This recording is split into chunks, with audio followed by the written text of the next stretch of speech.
Move back, Papa. All right, now we are live, and Linda is here. She is the only student here right now.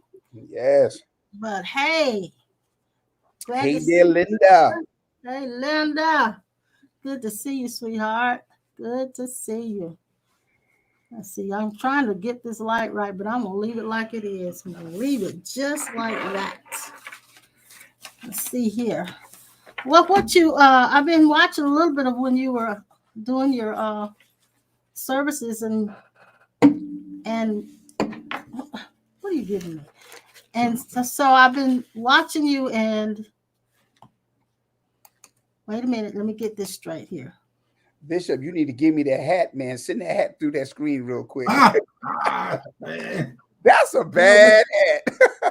It's one of them old goals, man. It's an old runner. Man, that's a bad hat. That's all I gotta say. That's an old runner, boy. I had this thing hanging back there in the garage, boy.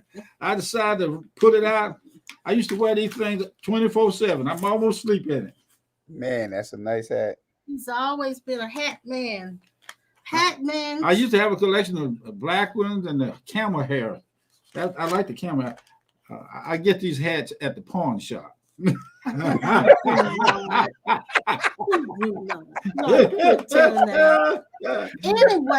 hey you guys. We already spoke to Linda. Hello, May. May, have you been here before? I don't know if we've seen you on here, sweetie. Let us know where you're coming from and give us a little insight. I don't remember seeing your name. And hey, Deb, hope you're having a good day so far. Well, I tell you, we were talking on Sunday about the shift and finding that place, that sweet spot. I'll call it a sweet spot where you shift from that limited, worried self to that self that's empowered and that self that is unattached to the drama at the time. So I've been thinking about that, and I've been wondering how does a person make the shift? But I think it has a lot to do with grace. I know it has a lot to do with grace, because at one point you're thinking of yourself one way, and then all of a sudden something happens where you see yourself from another perspective, and you become a different self. A self that was already there, but it seems like you shift from one self to the next. And so it's a real mystery to me, because I know a lot of people want to know how that's done. And I can't really say, because it's happened to me, and I can't say that I did anything to make it happen. But I do believe that when a person is pursuing the truth about themselves and the truth about God, and it's intensified, I think that they come to a place where there's a field of grace that allows the veil to come open, and you begin to see yourself differently. And then I thought about what it meant when you have a stronghold. And I remember there's a scripture, you probably remember that one better than I do, about the stronghold. Yes, I can go to it real quick. Yeah, find it for me if you don't mind. And 2 Corinthians chapter 4. A stronghold, based on my research way back when we were doing ministry school, a stronghold is a framework. Mm-hmm. It's a framework. It's a structure that houses thoughts. And I remember you said the last time we did Impromptu, you talking about that scripture where God said, my ways are higher than your ways, and my thoughts are higher than your thoughts. So that means God's thoughts are on a different vibrational level than ours. If you put it in everyday language, his thoughts are in a different vibrational field than ours. So I began to think then about how it's not so much what we think, it's not the content of what we think, it's the framework that houses those thoughts. That's Mhm. really, really important. And I think for some of us, the framework has been broken down to a degree. So we're able to see, and I think it was Linda that says, seeing between the thoughts is Mhm. where the shift takes place. And I thought that was really, really good when she said that. So Right. where was that scripture though that I just In 2 Corinthians chapter 10, beginning at verse 3, it says, "For though we walk in the flesh, we do not war after the flesh. For the yes, weapons of our warfare are not carnal, but they mighty through God to the pulling down of strongholds, casting down imaginations imaginations. and every high thing that exalts itself against the knowledge of God, and bringing into captivity every thought to the obedience of Christ." Yes. Now, casting down imaginations. Hmm. And we know this, that the subconscious mind communicates with pictures, images, imagery. So casting down imagery is the pictures we're carrying in our head. Hmm. Is where is the framework that holds the thoughts that we have. So Hmm. the picture that we carry in our head has become the stronghold, or I should say, the structure that's causing those same thoughts to be thought over and over and over again. And so I think some of us have, and I said it, I think Sunday, we have we have come to a place of undoing that false self that we have been, the concept of who we have been, and we have come to a thinning out of the conditionings that have covered up that we really are. And sometimes the glory of what we are just shines through. Now Hmm. I'm just trying to put language on what it means for that shift to happen. Hmm. When y'all guys said it on Tuesday, and when you asked that question, it's something leaped into me, and that's why I texted said we need to talk more about that on Impromptu. And so I kind of started doing some research, and the thing that I was uh, interested in is identifying the differences between the false self and the true self. What are the Okay. differences? Because remember we mentioned a switch, and even again, in the midst of all that I've been going through, and I have to say again, in the midst of the pandemic, because I've experienced this awakening, and I can't even say how it actually happened. It to me, what it seemed like happened was when I came to a place of stillness, I became more aware of who I am. I'm not caught up with all the distractions and all of the hustle and Mhm, bustle mhm, and the mhm. cares of life. I came to a place of stillness, and so that scripture comes to mind: "Be still and know that He is God." Well, at the same time, there's a parallel to that: "Be still and know thyself." And Yes, so yes. I discovered that the false self is that artificial self that was developed oftentimes from childhood because of trauma. And so now that false self comes to play in trying to protect or preserve oneself, but it's a false reality. And Yes. so I wondered when y'all said it Tuesday night, and I started thinking about it.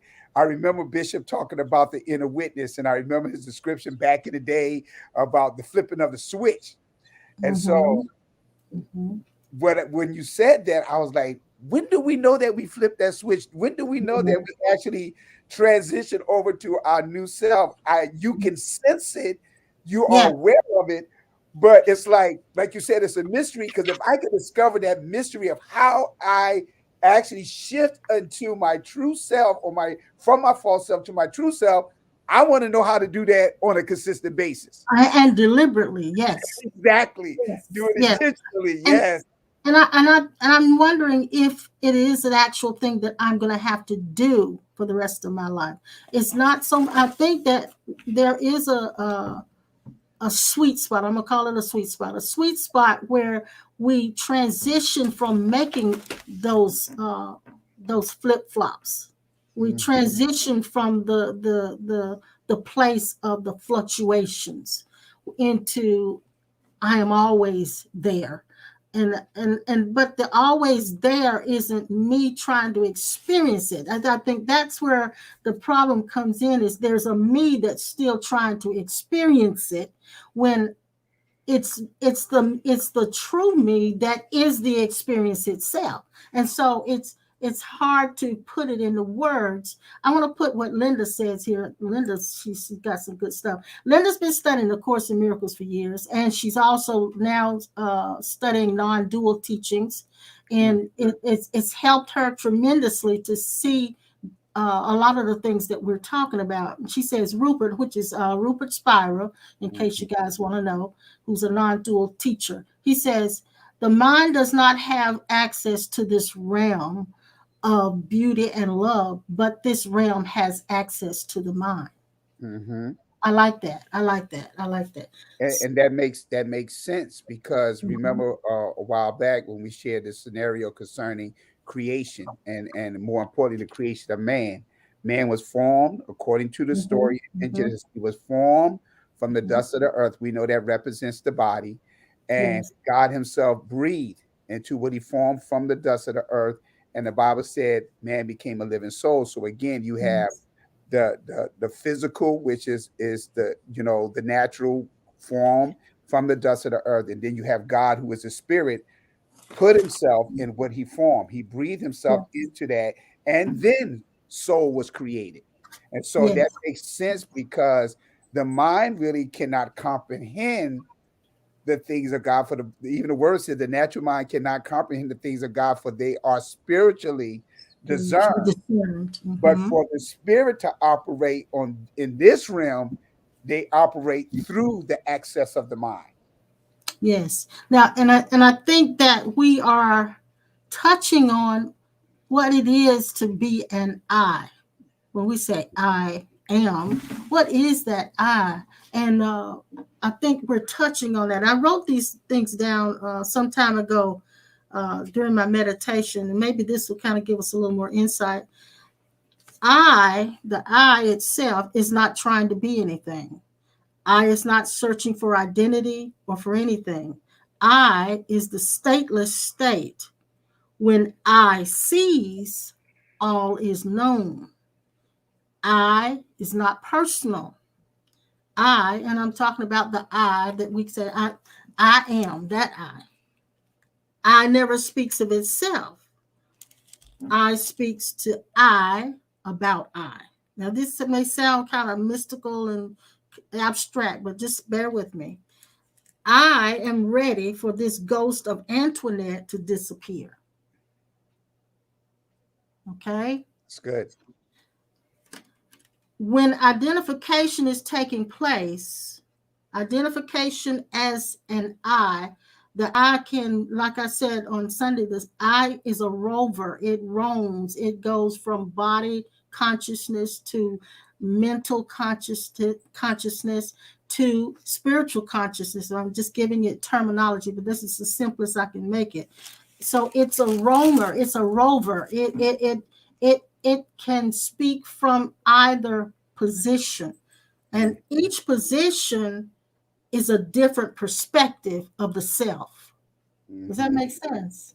Each position of the I, if I speak as my body right now, I would say my body is tired. I would say I am tired.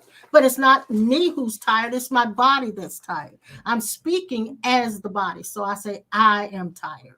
But then if I speak from my emotional center, I would say I'm sad or I'm excited.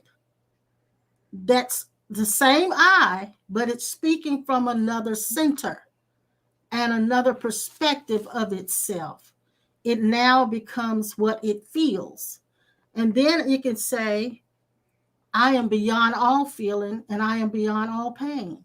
I am beyond all physical symptoms. That is the I that is centered in its true authenticity. So I made that conscious shift just then.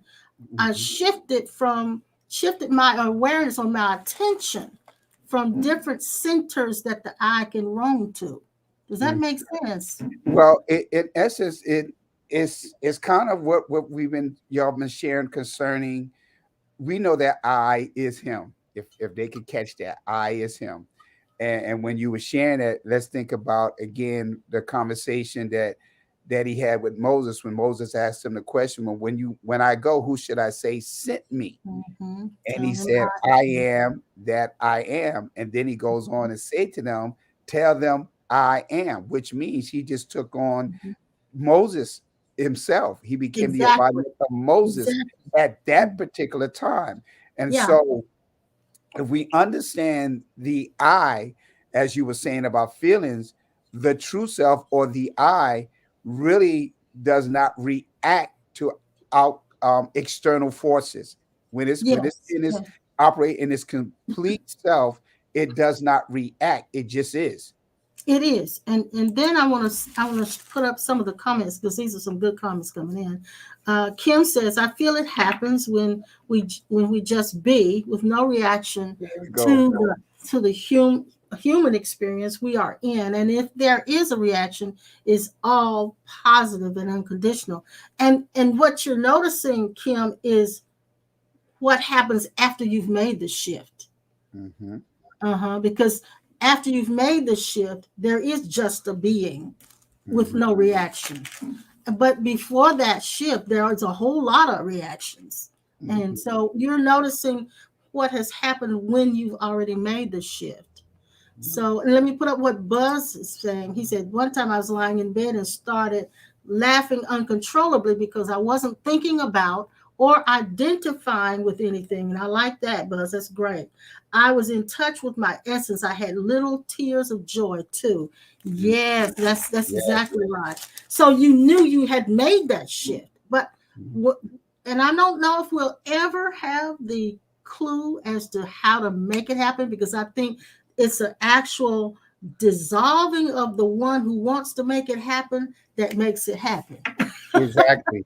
Yeah. And it's funny because we if we figure out if we ever figure out how we're making that shift, how we are transitioning from false to true, then it's going to become effort all the time. Yeah, it will. It will. Over and over again. Yeah, and the ego will patent it and try to sell it. Exactly. Yeah.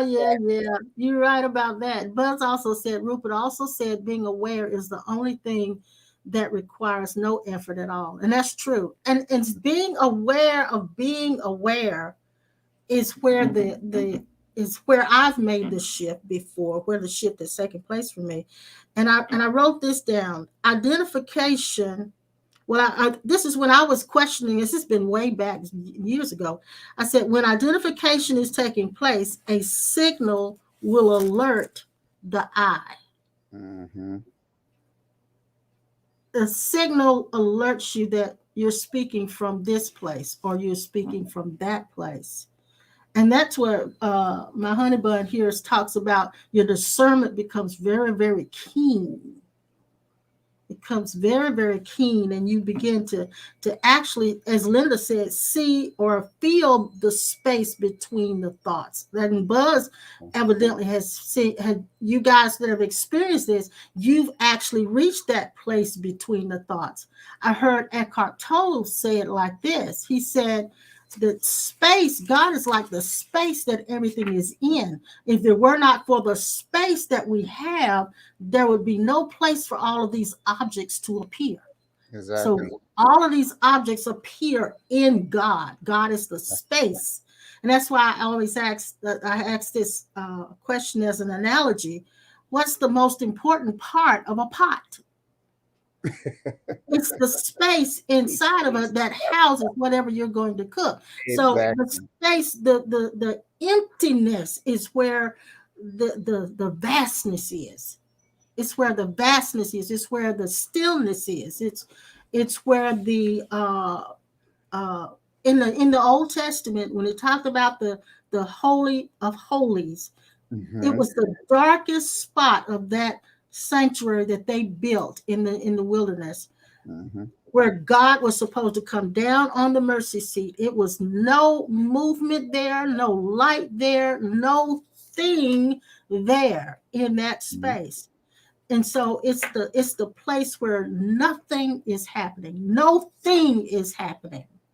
And I mean, we could probably give so many examples of this. And Vincent says it's the still for me. And yes, and the still, Vincent, is where the musicians get into what they call it, the groove. That zone. Yep. That are not in the zone. Mm-hmm. Athletes get in that zone. Exactly. We've all touched it.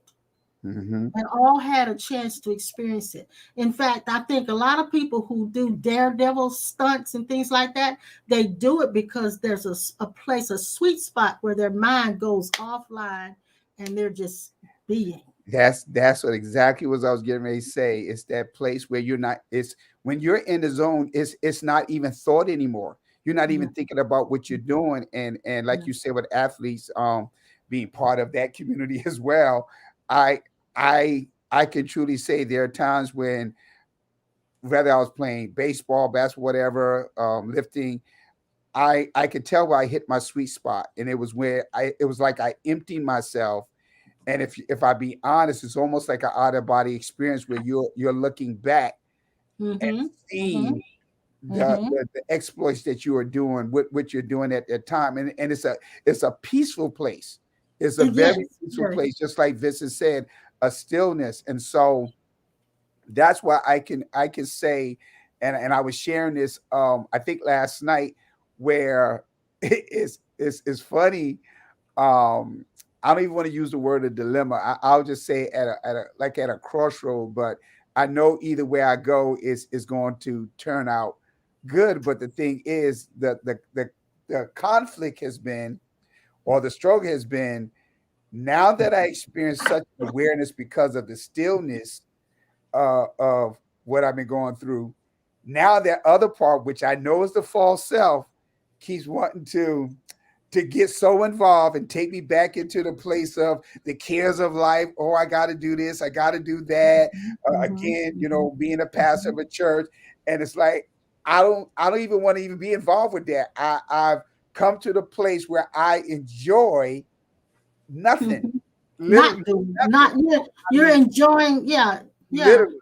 You're enjoying not doing. I wanted to address something that Buzz said, because I mentioned the fact that I think it's the me that dissolves, and I want to clarify. Yes, it sounds like what I'm saying, it disintegrates, but I want to use the analogy again of the wave and the ocean, Buzz, where the ocean itself being God, and we as a wave are the expressions of God. It just dries up, and we live out our life experiencing all of this drama, and I shake myself, and I enjoy being having the illusion of separation, but I am not truly separate, but I have the illusion of being separate. At some point I go through that life, and then I find myself returning right back down into that I truly am. So when I say dissolve, that's what I meant. Oliver's here. Hey, Ollie. He said the way of mastery refers to it as awakened consciousness. Yes. Mm-hmm. And I heard another spiritual guru teacher say this. He said, it's not that the false self is not awareness or consciousness. It's just a contracted state of consciousness. Mm-hmm. And so it's not an elastic or a fluid state of consciousness. It's a very contracted state of consciousness, which takes me back. Yeah, go ahead. I got a question in the midst of all of that. It's actually a two-part question. If we think about it, okay, we know there's the false self and the true self, the true identity, the essence of who we really are. We say that because that's the best we can describe what's happening. Right. That's the only way we can communicate the thought. Right. Or the mystery. What would you say, and this is a two-part question, what would you say is the purpose of of the expression of the false identity, and what is our purpose of expression in the earth, or in this plane, this realm? Okay. What And would be the need of it? I know my husband's going to have some words for that, but I want to go back to the analogy of the wave and the ocean. The wave that is born up out of the ocean is not born from a wave. It's born from the ocean itself. So our expression, that the expression that we are, was not born from us as a separate self. It was God expressing itself as a separate self.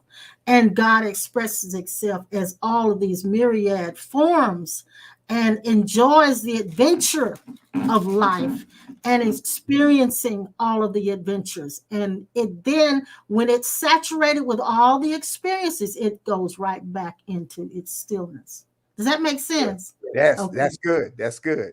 That's good. Okay. The movie Sonic. So The hedgehog. The hedgehog. yeah, Sonic Hedgehog. Is that a movie? It's Yes. It's a cartoon. I know it's a but it's cartoon. animated. Yeah. I like him. Mm-hmm. I'm thinking about looking him up today. I watch him because, okay, here's the mystical side of what you guys are saying. Okay. Here's the mystical side of what you guys are talking about.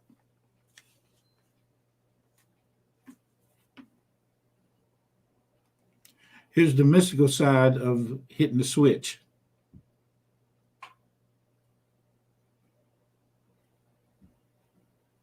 Here's the effortless effort side of seeing.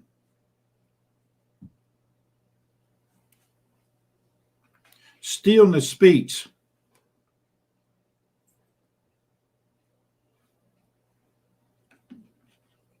When I look at baby girl and I say to her, let's go, I can use certain words because she found out what the vibrational sounds are. So she's training. Okay, let's start over again. There has never been a Sawyer, a Buzz, a Norman, or a name that was put on your birth certificate. Now here's what happened to Moses. Before Moses could go beyond the veil was him finally seeing that he was Moses. But if he's gonna go beyond the veil, he's gonna have to go beyond the face that the mind projects that exists. Now, there's not anything. Let me back up and say it another way. I want you guys to come to the place, and you already have. I just did it. Okay, let me start over again. Anything that I start to say, by me knowing who we are, it cuts. Stop again. Okay, let's try it another way. Okay. You got it? Did you hear it? Okay, let's try it another way. Boy, we sure making a lot of noise, aren't we? Okay, I'm going to try to say some more. When Moses went before Pharaoh, I'm sorry, Moses didn't go. Y'all didn't catch the turnaround. From the time that he was at the burning bush, Moses got burned up. That's good. That's good. That's good. If you ever understand the Sacred Heart that Catholicism talks about, I had a chance to start all over again. And what you're noticing is the eye is roving. It's moving from one center to the next. Yeah. There will never be an independent self to be a reality. Right. If it is an independent self, the sonic, what that bird is? Sonic hedgehog. The sonic hedgehog. It's a hog. It's a hog. It's running. It's playing. Watch this. It's playing like the one that's asking a question. It's playing like the one that's want to find the switch. It's playing like the one that's playing like it has to try. It's playing like the one that's putting forth effort. It's playing like the first base, the batter, the second base, the third base, the home runner, the left fielder, outfielder, the back. What the guy sitting behind the guy hitting the umpire, and he's also more than that. It's somebody that owns the whole team, and he's also the people sitting in the stands, audience and in the bleachers. Yes. Now, Vincent says, so then everything is the result of multiple expressions of God. Now, that part of us that need to see, that's him too. Yeah, it is. That's him. Now, I want to see God. Okay, Moses, when the time he had the experience of the burning bush to face Pharaoh, he was not there. I'd say what he told me years ago. I'm going to try to keep talking if I can because I feel that stillness will shut it down. Okay. Yeah. Holographic projected he was, like we're holographic projected into this dimension. We never have left heaven except for when it seemed like we did. It feels like we did because I'm busy doing something else. And that's what I meant. And then I said, I forgot. I got distracted. Yeah, and that's what I meant when I said the wave itself didn't birth itself. It came up out of the ocean, which is God. It came up and God wanted to be that expression. So it's not even a separate self doing. He said, I will be a God to Pharaoh. Exactly. Oh, wait a minute. Exactly. Oh, wait a minute. That's what I was looking at there, Exodus chapter 7. when and it was funny because notice what actually happened in that. We see Moses again being raised by the Egyptians, and so there was another. He was a Jew, but he was raised as an Egyptian. So of course he took on the mindset of another nationality. All right. Yes. Knowing that he was a Jew, he learned their culture. That whole culture, yes. Exactly. Now, watch this now. When the situation happened, it's funny because the children of Israel was crying out for God to deliver. While they was crying out for God to deliver, God didn't come so much as far as answering them for deliverance. He created a deliverer. Exactly. Which took on the form. While they was concerned about deliverance, God was concerned about the deliverer, which was him in Moses. And let's take it a little bit further. God didn't really create a deliverer. He became the deliverer. Exactly. Exactly. And so he takes on the form of Moses. And so when he's having a conversation with Moses, and Moses is talking about his shortcomings and his stuttering problem and so forth, I can't be the one to go speak or deliver. So notice God says, okay, since you want to act like that, again, I'm going to take on your identity. I'm going to put myself in you. And now you'll be God to Pharaoh. Exactly. And Aaron will be the prophet. And notice that Moses identifying himself as that physicality that he was born from his mother and all of this was full of self-doubt. Exactly. The picture of himself that he had in his head was he was incapable, he was inferior, he was inadequate, but that was not true of him. But this is where he lived. This is where that I was living at that point. It had centered itself in that self-doubt. And that's what I was saying, is that it's the shift from that doubting self to that self that's empowered. Exactly. That God self. Yeah. Exactly. Something else Bishop mentioned about silence. And when he said that, something jumped in me, because we often just want to define silence as the absence of sound or the absence of noise. But when I went back to study it, silence is more than just the absence of sound or noise. It's the absence or omission of mention or comment or express concern. Wow. So think about going back to the situation with Moses, and when Moses asked God, who should I say, or who should I mention that sent me? And God said, I am. Mm-hmm. You don't even have to express it. Because when we go back, we never see Moses actually say that to Pharaoh. God, it stops right there in the conversation with Moses himself. He said, I am that I am. Tell them I am. You don't have, there's no need to mention, there's no need for labels. Yes, yes. Then I do know this. There's a movement also from the concept of God being my creator of this that I think I am.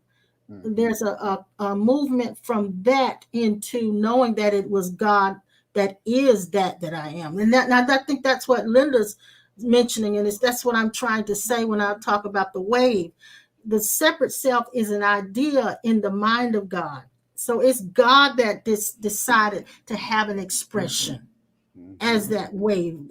It's God that decided to have an expression as if it were separate. And it is, and as if it is, because it is not actual. It's not actually separate.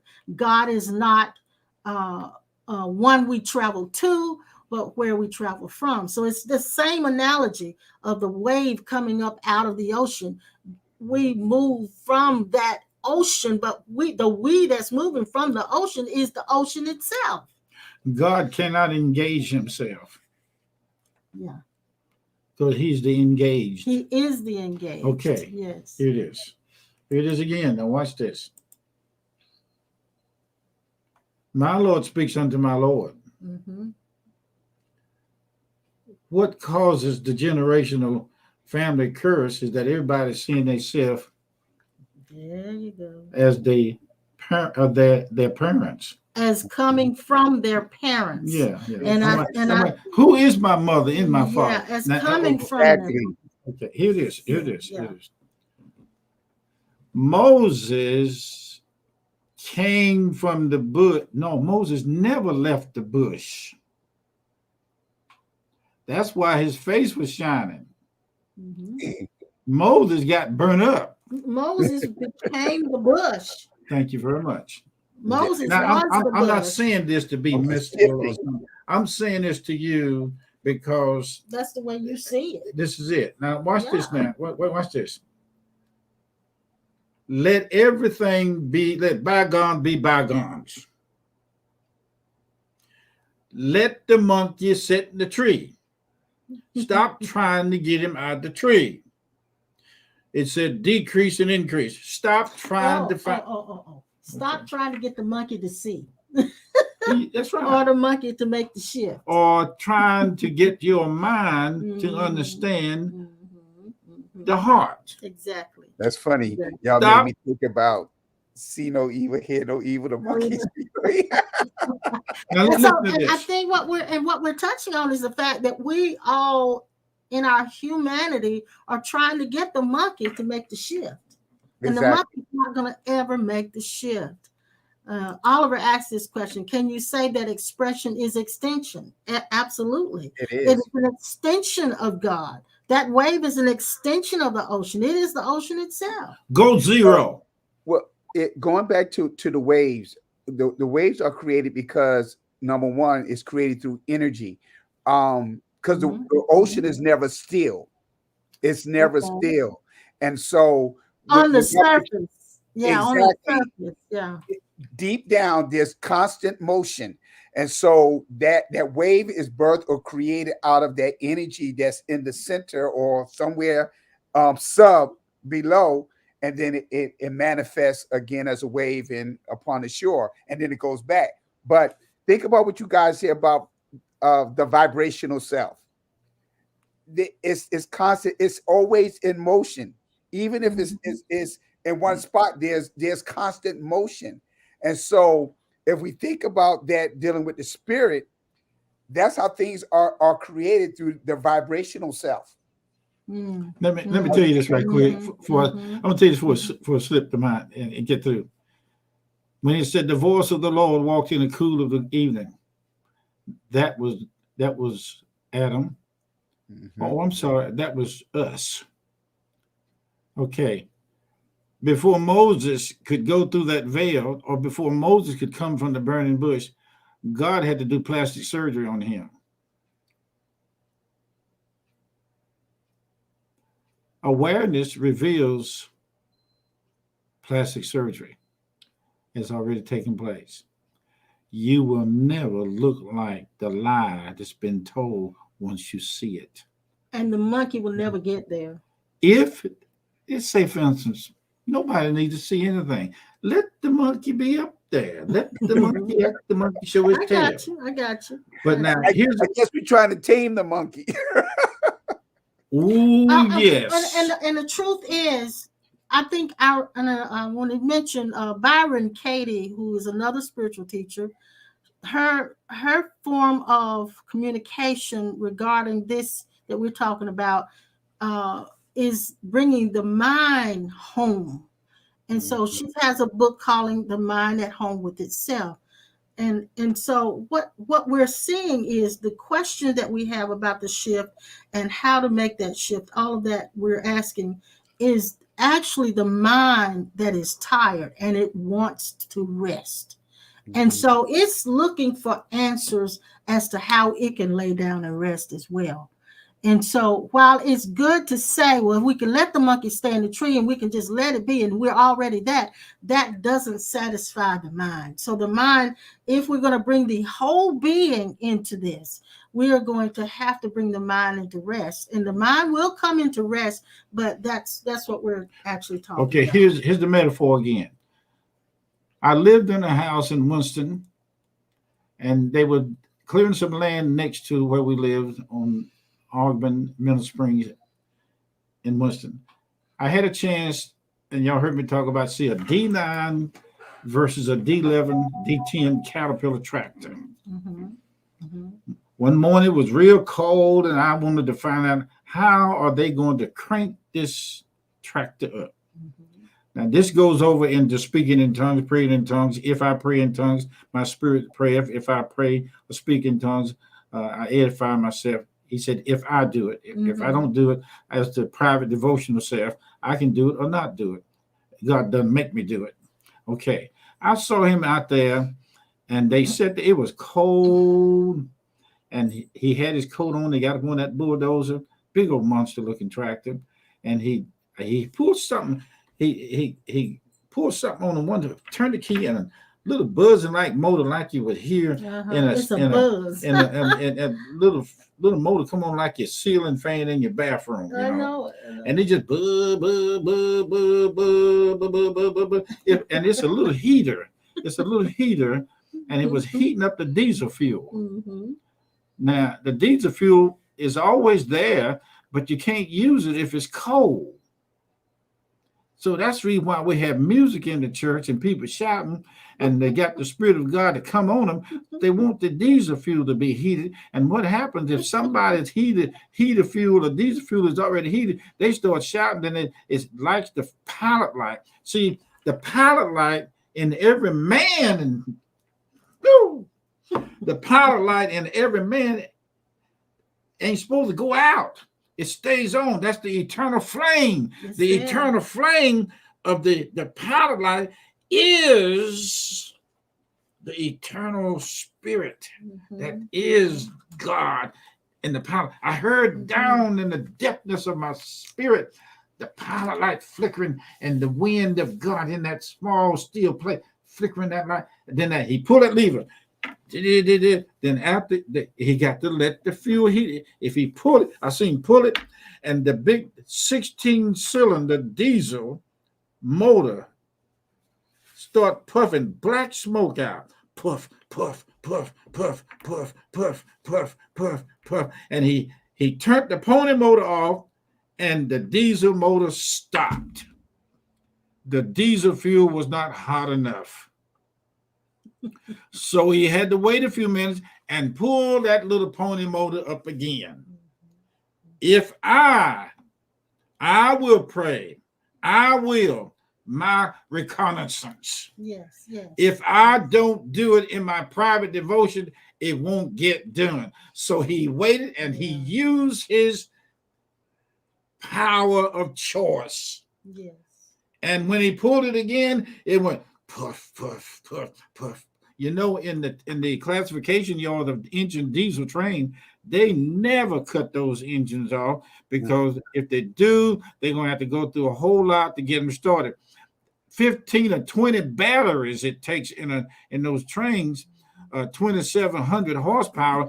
The batteries are no good after they get them started, and they sometimes they'll shut them down and go back to try to crank. The batteries are dead. Mm-hmm.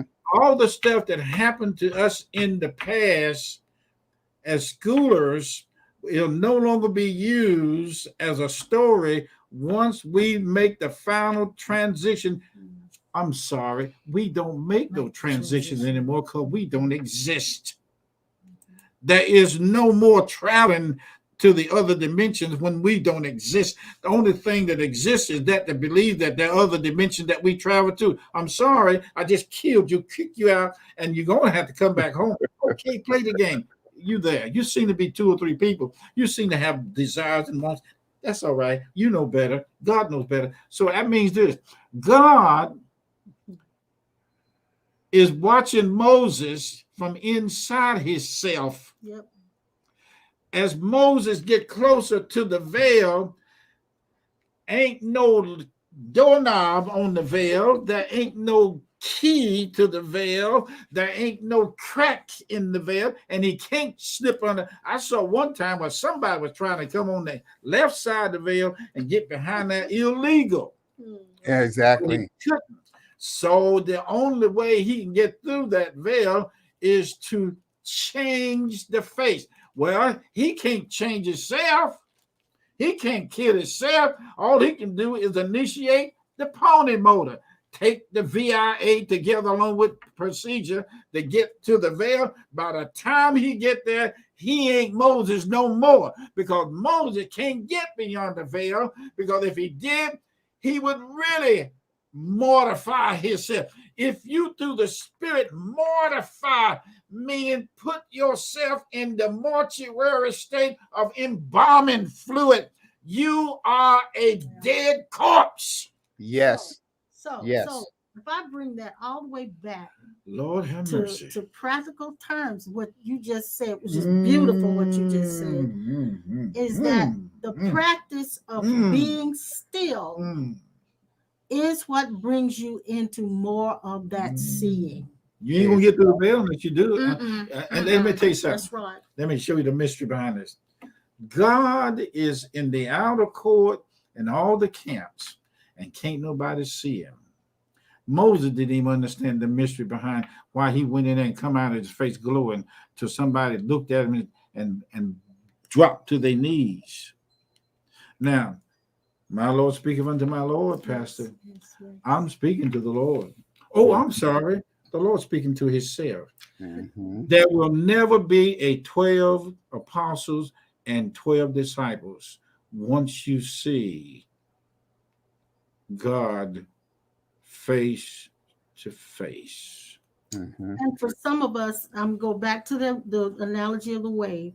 For some of us, we don't see the face of God until we, as that wave, start to go back down into where we came from.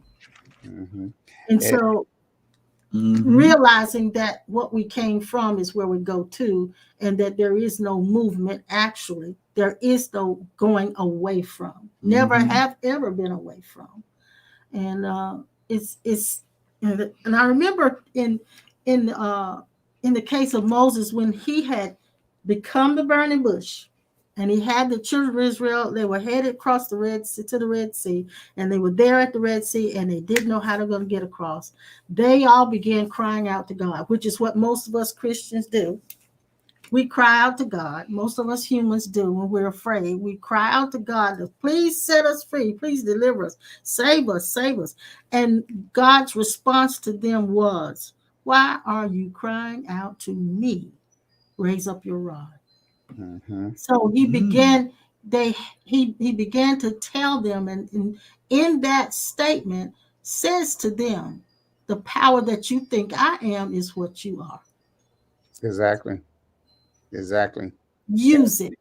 And it's funny because Bishop mentioned about the language or the means by which God communicated to Moses. And it's so funny because in Numbers chapter 12, of course, the incident when Miriam had an issue with who Moses had married, the Ethiopian woman, of course, God himself hears the conversation. He calls a meeting with Miriam, Aaron, and Moses. Now again, Moses is minding his own business. And Right. so he brings them to the tent of meeting, and the Lord speaks to them and tells Aaron and Miriam that if there be a prophet among you, I communicate with him in visions and with dreams. But he said, not so with my servant Moses. I speak to him mouth to mouth, or another translation says face to face. Yeah. When Bishop said that, when you think about that mouth to mouth, again, that's God putting himself into something face to face. That's him seeing his own reflection. And so that's what God said. He said, not so with Moses. I may reveal myself at another dimensional level with the prophets, but when it came to Moses, I literally was showing myself to you all. Yes, yes. Hey, I just had a kind of an epiphany while you guys were talking. Using that analogy of the wave again, some of us, I said it before, some of us don't see the face of God until as that wave I begin to come back down and I face myself and I see God's face. That's at the end of your life. But then some of us, we at our peak, when that wave is at the peak, it looks out over the ocean and it sees all these other expressions, but then it realizes that all these expressions are coming from the one ocean. And that's those of us who see before we get to the end of our lives. When Jesus came into Jerusalem on a Palm Day, what was he riding on? On a donkey. The donkey. Okay, riding on a donkey. What would they spread down on the ground in front of him? Palm leaves. So Jesus came in Jerusalem with a donkey and a mule, right? So he came in Jerusalem. Let's show you how to hit the switch. He came in. You said he came in Jerusalem riding on a donkey. Oh, well, let's switch it around. He's riding on an ass. Yeah, it says that. And you riding on your ass, and you still you sitting on your ass. You see how the way you look at that. Yeah, we got you. Jesus riding into Jerusalem. On you. But that's the switch. The switch is the way you look at it. It is. Yeah. It's the way you define it. So the man said, the man was out walking and he fell in a sewer cap hole in the street, and he hollered, fire, fire, fire. And everybody called the fire truck, and the fire truck come around the man, and he's down in the sewer hole. And they asked, well, why did you say fire, fire? He said, well, if I'd have said shit, you wouldn't have come. So that's the way you look at it. A man said, if I ever find out that God ever cussed in the Bible, I will have nothing else to do with it. So he said, is it Balaam? Ass talk. Yeah. And you ain't never heard no. And people ass do talk. Okay. I said that again. The way you look at it. Okay. Is it better to heal a man on the Sabbath day than to get his ass out the ditch? So we're not cussing. No, he didn't say it's better. He said it's easier to get your ass out the ditch. Which is easier? Get your ass out the ditch. Now, don't go there no more. That's enough. Hey, I'm having duct tape his mouth. Hey, look. Lord Jesus. Baby Jesus. I know y'all can relate. Y'all know y'all talk like that. Anyway, hey, but that's the point. What Linda put up. Yeah, she says, like a stretch rubber band, the tension of restriction of physical form creates the longing to return to the natural state of being. The tension is the longing. Oh, that's good. That's God. Mm-hmm. God longing through our Mhm. longings. It is his longing. It is no longer I Yes, that live, but yes, Christ that live. yes, I'm yes. sorry. If you But think your mom is living through you, that's a big bunch of boo-boo. but I think Linda hit a very key point, because Oh, yeah. remember, Yeah. the conversation begins on how do we identify the shift from the false to the true. And so just like she said, The shift now, the shift, not the I ain't say the other word.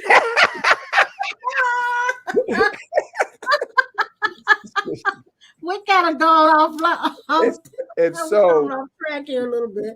what Come on she back. says, Come on back. she, Come on back. Oh, Lord. Go ahead, brother. Go ahead, Norma. she Go talks ahead. about the tension. All right. So there are times in our lives that we can go through a form of tension that will somehow trigger something within us with the desire to return Yeah, back to its natural state. Yes. And so yes. remember, I shared earlier concerning the creation of the false self, which begins at adolescence as a child because of trauma.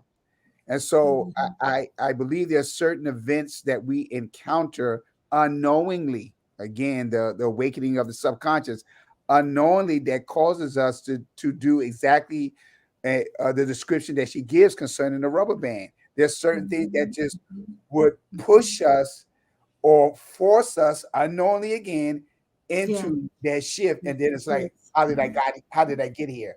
I just had a moment of awakening.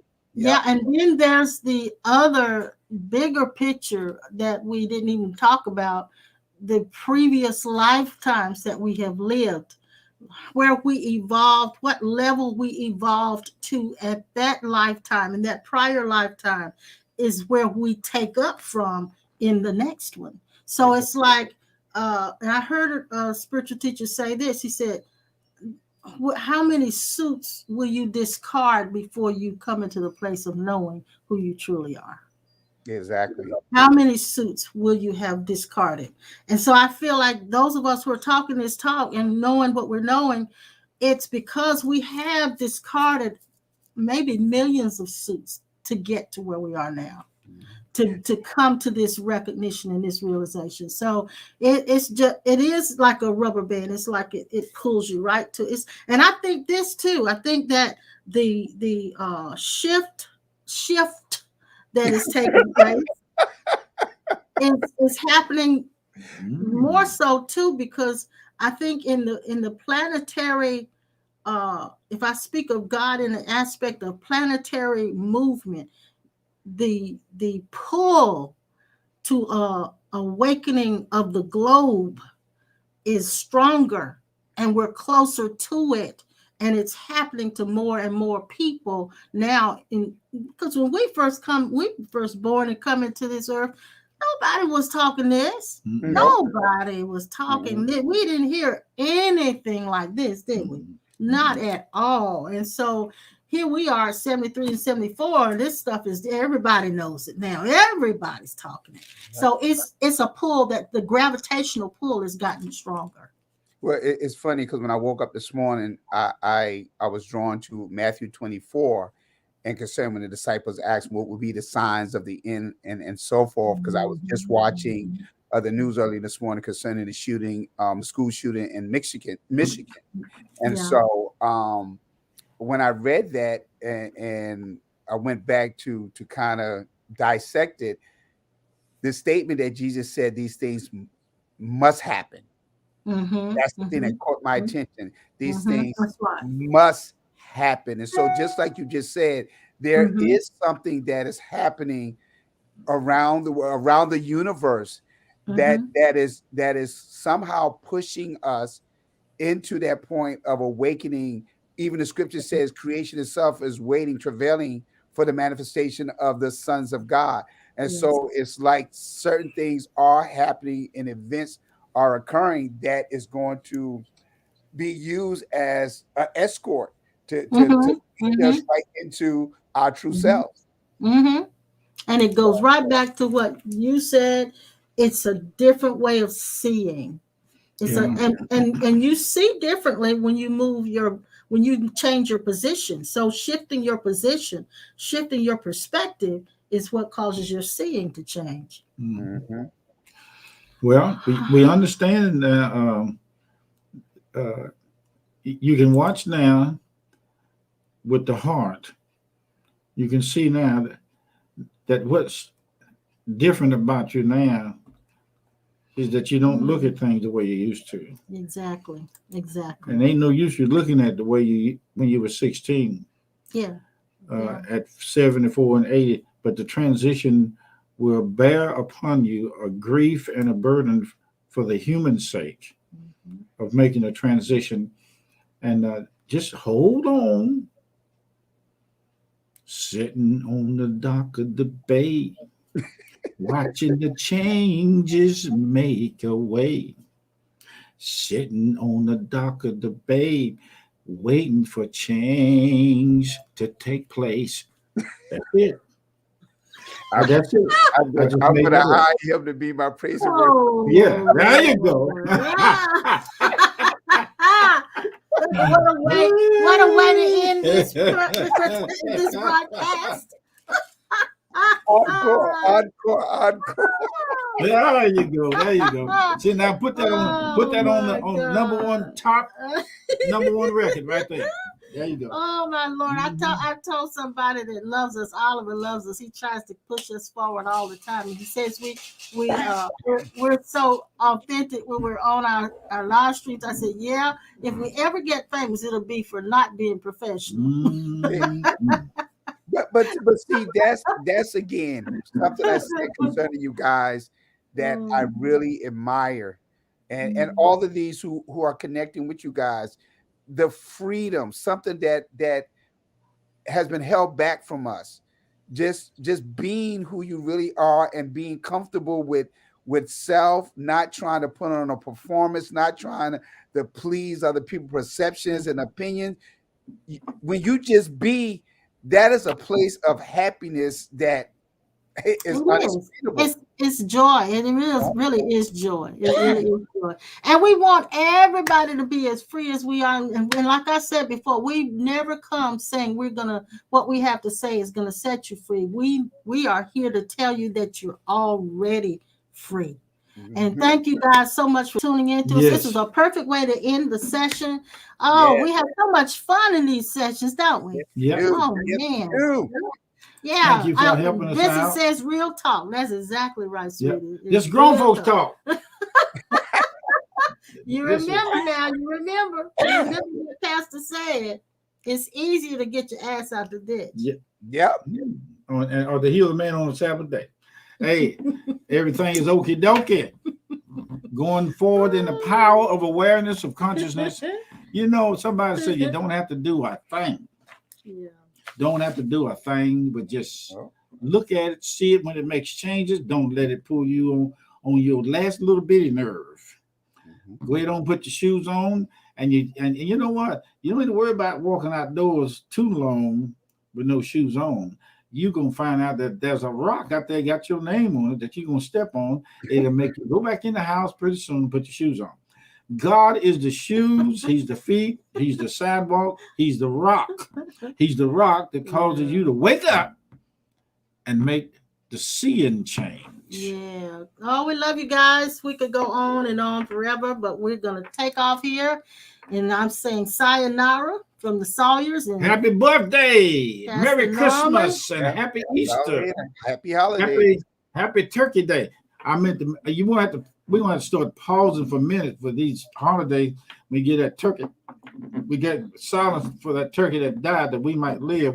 And see, we're gonna make a silence for Santa Claus on Christmas 25th because he's gonna come down a chimney. One of these chimneys gonna come down that got fire in it. He's gonna burn his butt up. Oh, so come on. We're gonna have to be real. That's enough. We're gonna be respectful. That's enough. We're gonna make him come in the front door. He gonna find out that that chimney's hot. Lord. So anyway, I think I discovered your calling. What's that? We're gonna have you do a stand-up one night as a Christian comedian, and I promise you, everybody. And I'm the straight guy. That's the problem. I'm the straight guy. That's what you. I She just too need sweet. one night with you, Bishop. One night. Let's put you on stage.